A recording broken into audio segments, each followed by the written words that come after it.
In today's tech video, I'm going to show you guys how you can change the screen brightness on your DJI Osmo Pocket 3.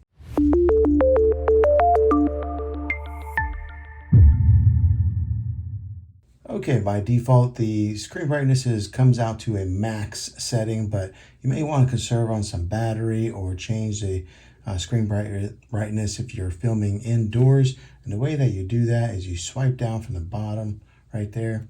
And the third option over on the top looks like a little sun. You'll click on that. And right there, you'll see that the screen brightness is at 100%. You can take and just rotate it down to wherever you like it.